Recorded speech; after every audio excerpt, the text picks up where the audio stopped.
What's up, guys? This is Kyle from Wax Museum, and I am back with my third and final part of my signed 1972-73 Topps show-off video, I guess is what I'm calling it here. But this is the ABA portion of the set. So the set was 264 cards, and 2/3 of it was NBA, and then the last third was ABA. Now, before I really start showing these, if you stop and think about that, it's kind of absurd that they had two rival leagues in the same set.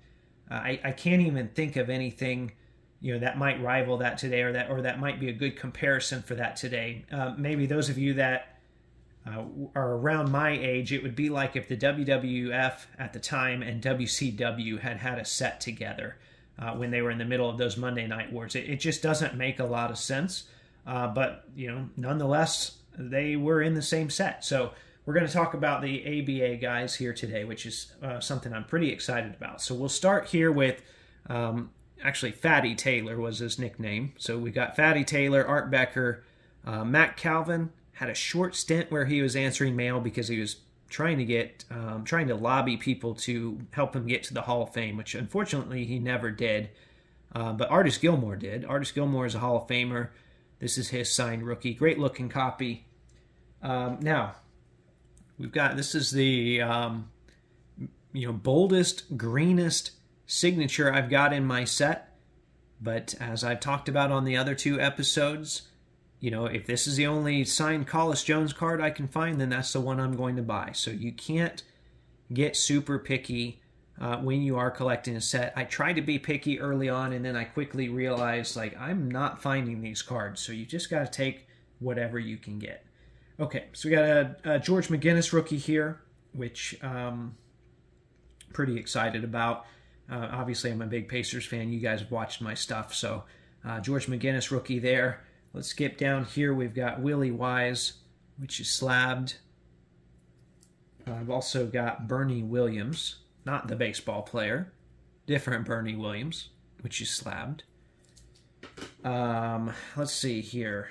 No one else there that I really want to highlight. Billy Keller's a Pacer there. We've got Wilbert Jones.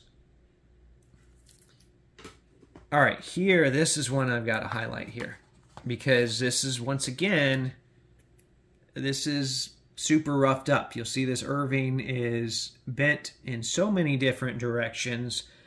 When I started this set, an Irving rookie was expensive for me.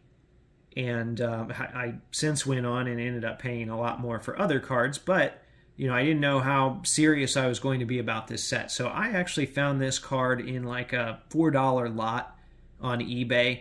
It was listed poorly, but I recognized it in there. Super blurry pictures and everything. So I got the card, and then I sent it out on consignment to somebody that gets signatures at a golf tournament. And I at the time it cost like $50 for them to get you Dr. J. And so I have like $55 into this signed rookie. And I've had some people look at this and say, well, that doesn't look like Julius Erving's signature. And that's because they're used to the version that you might see on a Panini card or an Upper Deck card or something like that, or that you might get at the National. Like I've seen him signing at the National this week. So this is actually his free signature. He has two different versions, much like Oscar Robertson I showed you on a previous video. Oscar signed Big O through the mail. Well, if you get Irving at an event and you're not paying for it, you're probably going to get that version of his autograph. So I don't have any doubts about that. I feel pretty good about that. Okay. Some of these, though, you can see I got through the mail. George Carter personalized to me. Louis Dampier personalized to me. Here's a Mel Daniels, which he has since passed away. A lot of these guys have, unfortunately. Another one personalized to me. Another one, he even dated it. So this shows you I've had this one for almost a decade now. I got this in November of 2012. And let's pull this one up here. Gene Kennedy. Got a slabbed version of that. He actually signed Goo, which was his nickname, Goo Kennedy. I can't tell you the origin behind that. I really don't know. I'd have to look it up. All right, Roger Brown was another huge one on the list. I think this was one of my final five. Roger died in 1997. And so he had plenty of time to sign these cards, but there's still not a lot out there. And also, you know, the Hall of Fame collectors, when he got inducted, they snagged some of his stuff as well. So kind of tough to find these. There was a card shop in Indianapolis that acquired a ton of cards, signed cards from this set, and I noticed they were showing up raw on eBay.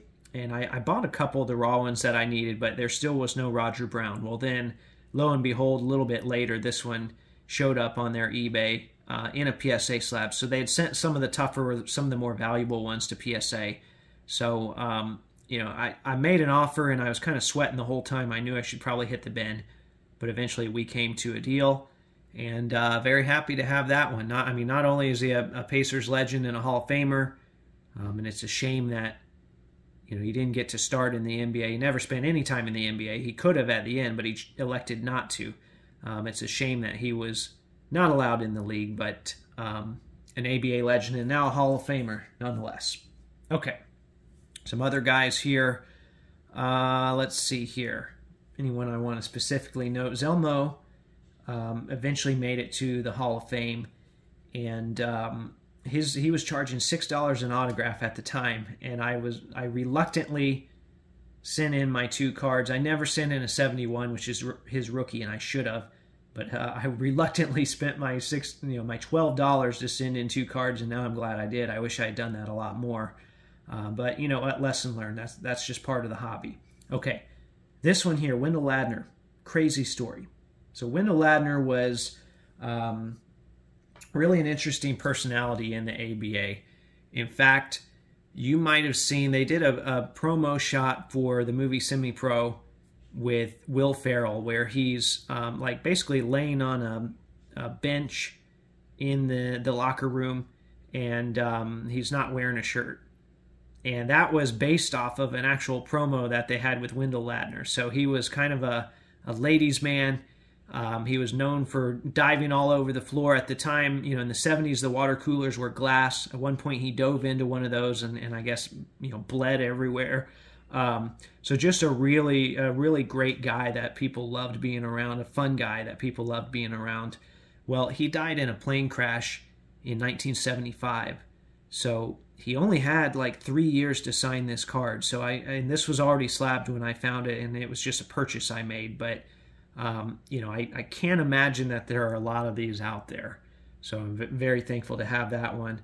And if I remember correctly from reading the story, I think they identified him or his remains from the plane crash because they found his Nets championship ring. So pretty sad story there all around, and I'm happy that I have that card to commemorate his career. All right. Let's keep moving here. We got Bob Nedelicki, who's been on the podcast before. James Jones. I got to talk about James Jones. So, James Jones, I finally, I don't know even how this happened. I think I reached out to someone about Pete Rose for another set that I was doing, and this guy in Vegas said, well, I actually represent a number of athletes, and he gave me a list, and one of them was James Jones. So, I said, hey, you know, I would like to possibly even organize a signing with James, or I'd like to see what the possibilities are, because I have some other friends that are interested in getting some James Jones stuff signed. So I ended up talking on the phone with this guy, and he was doing this Amway stuff, which is like, I don't know, not door-to-door necessarily, and I don't want to say pyramid scheme, that might be the wrong term, but basically mass-level marketing, I don't know what you would call it. But anyway, Amway, he was selling household stuff. And, you know, I just wanted to pay him for the autograph outright. And he didn't want to seem to go that route. He wanted to build up his Amway business. So I went on his store online, and we made an agreement. I said, if I buy an item, then you will let me send your card to you and you'll sign it and return it. So I bought this, I don't know, like $13 bottle of glass cleaner, which I probably still have somewhere. I bought this bottle of glass cleaner, and this was like a decade ago. And lo and behold, I sent him the card, and he signed it. Now, he didn't prep the pen, so it's not a perfect signature, but it's kind of got a crazy story to go with it. And it was a weird conversation, I'll tell you that. I mean, I'd seen on other cards that he was addressed as Jimmy, and I felt like Jimmy was a little less formal. So I thought maybe he would prefer that because I felt like I've seen that on more stuff. So I started off by calling him Jimmy, and he's like, "Don't call me Jimmy. You know, that's the name the papers gave me. I never asked to be called that." So that was a great start to, you know, what we eventually, the conversation we eventually had. That was, you know what, I'm happy it happened that way, because that's just, you know, otherwise just buying a James Jones card online would not have the same story attached to it. All right, another great story attached to it was Willie Joyner, who was the last card I needed for this set. I just couldn't ever find one for whatever reason. I'm guessing a lot of people just didn't ask him for one. And I found a 70s collector on Twitter that I've since become, you know, pretty good friends with. He's been on my show, and we've chatted and we've hung out. And so I messaged this guy. His name is Tim Gallagher. And I said, "Hey, you've got a lot of 70s stuff. This is a long shot. I need this card for my set. This is the final card for my set." And so we were, he not only did he have it, but he was willing to trade it, even though he personally got it signed himself. And he wrote me a letter saying, "Hey, I got this signed in Cincinnati on this night." And like I said, we developed a friendship as a result of that as well. So another crazy thing that came from a set chase that I never would have envisioned. And he has since, you know, he came on my show, and he has since got hired at SCP Auctions. So it's just been an interesting journey, like I said. All right, next one is Merv Jackson. It's just a slabbed card here. Let's see, Ralph Simpson. That one was a hard one to track down. I've seen some others since then that are better signatures, but I got this one through the mail myself, so I kind of want to keep that one. So in some cases, that's what I'll do. Let's go to Gerald Govan here. So this one was this one's available on eBay for like 40 bucks, signed on the front. But with there being 264 cards in the set, I just couldn't afford to do $40 for every player, or at least that wasn't in my plans. So I tried alternative routes. I tried an address. That didn't work. I eventually found his daughter. She was like a city official somewhere. Found his daughter, and I emailed her, and I'm like, "Look, hey, I know this is a strange request. You know, if this sounds strange, like, just disregard it. I'm not trying to be weird or anything like that." I explained my situation. I explained the set. She said, "No, that's not weird at all. You know, I appreciate what you're doing. Send it my way. I'll get him to sign it." So she did. Now, he signed it on the back, but that's probably another one that I'm not going to upgrade if I ever have the chance, just because of the story that goes with it. And who knows? I mean, I might upgrade it, but I would keep both of them. But definitely a cool story that goes with that. Okay.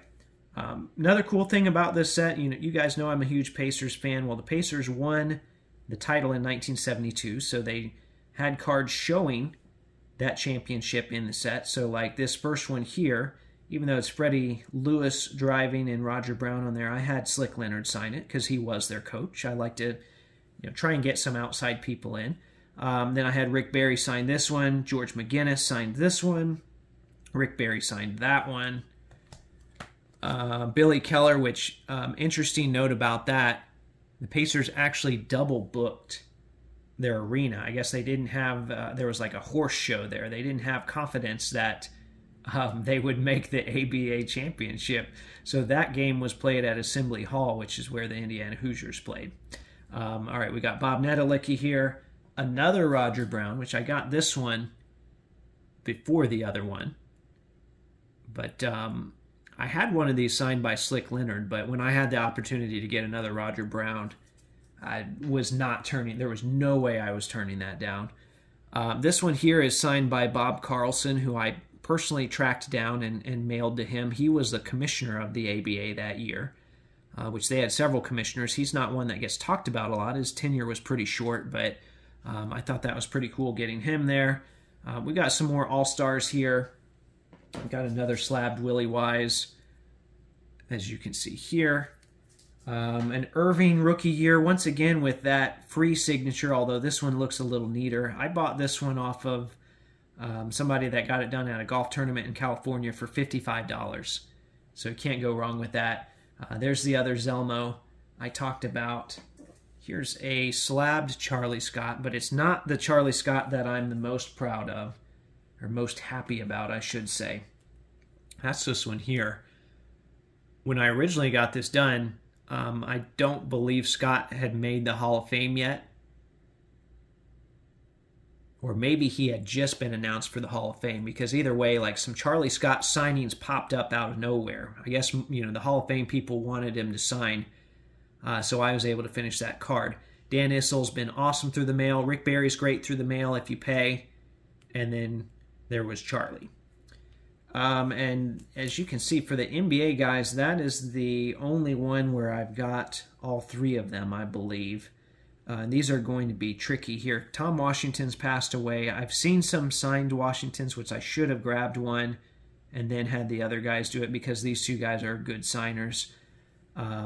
This one here, Warren Jabali, is well, he's passed away long ago. This one here, Steve Jones has passed away, so those are going to be tough to complete. And even if I found a signed Steve Jones one, Matt Calvin's really tough to get, so I don't think that's going to happen. This one here, I actually have Mel Daniels on it. Let me get it where you can see it a little better. Let me pull out both of these and talk about them. So this one has got Artis Gilmore, Julius Erving, and Mel Daniels. I've thought about, now that Gilmore's signed in the mail again, I've thought about sending it to him. I guess I'm kind of scared because Mel Daniels has passed away. And then getting Erving at a paid signing. I don't know. I should probably do that. I should probably upgrade this card. And then this one here, I've got 2 out of the 3. And Larry Brown used to be a great signer in the mail. Now he's very inconsistent. I've been waiting for a Larry Brown signing, so then I could also have it signed in blue specifically, because I think that would look awesome if I wrap that one up. All right. Well, there you have it. Those of you that stuck around to the end, I appreciate you. As always, you know, thank you very much. Remember, there are new episodes of the podcast that come out every Thursday, and thanks for watching.